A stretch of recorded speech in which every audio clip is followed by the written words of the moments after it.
and I'm at my table, but this little black girl walked past my table, and her mom was holding her hand. She didn't stop, and they were walking past my table, and the little girl looked over, and she was like, Shero. And the way she said it and the way she looked, I was just like, it was like chills. It was like, okay, Oh, wow. this is bigger than me and anything I could have ever imagined, because that reaction, that's what little black girls should have in this space of the comic book world. They should have that company that's for them, that's doing things for them and in their likeness. And so from there, it was just like, all right, it's on. There's a need for this.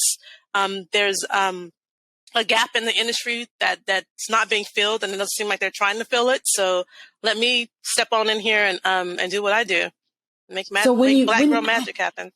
Hey, I love it. I have to go back to that little girl, because sometimes, you're thinking you're doing this because you love, screenwriting, you love writing, you discover that, but then to uncover that there's like this bigger purpose to it. Yes. What is that like?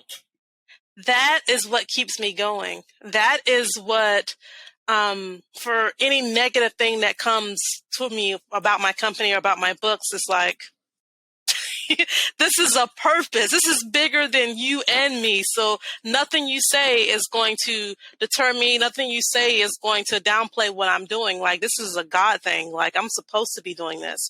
This is what my life is dedicated to at this point. So it makes it so you're kind of bulletproof, because it's like when you're operating in your purpose and you're doing things in your purpose, even like the rejections don't bother you as much, because it's going to happen. It's just like it's already been written. It's already happening in the future.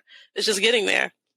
That's good, because a lot of people, they think they hear your story and it does seem like, whoa, you exploded. But like you said, there is rejection sometimes. There is people, naysayers. Tell me about that. What was that like? And I know you said you almost felt like you were bulletproof, but I think that's a good message for people to realize that even when you're on purpose and you're operating in purpose, that you're still going to come up against resistance. So I would love to hear your insight.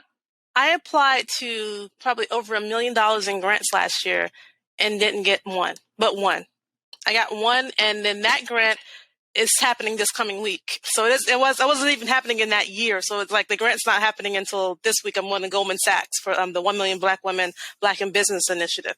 So even though I'm operating in my purpose, even though I got the books together, we're working on a video game. I have all this stuff that's happening or whatever. I'm meeting with Hollywood or whatever. There was still $1 million in grant money that I didn't get. And the rejections would be like, some of the grants would be like, do you want to, get feedback on what's your application? I'm like, sure. I would love to know what we can do better here or whatever. How can I improve?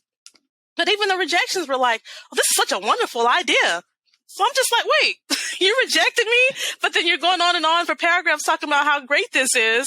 So it's just like confusing, but it's just like, okay, maybe it's just not the time for that right now. Maybe I need to continue to bootstrap it through this year, and then next year is going to be the year where everything pops off even bigger or whatever. So yeah, it's a lot of rejection you go through, but you have to be able to bounce back from it. And that's where the purpose comes in, because if I didn't have that, I didn't feel that all my being that this is my purpose, then all the rejections, I would have been done. I would have given up a long time ago. But there's a bigger theme at hand here. There's a bigger thing that's coming. So yeah, I have to stay on the path. What's that bigger thing? What do you feel like that bigger thing is? For me, it's creating a character or creating something that's going to change the world and the world's perspective of Black women, especially.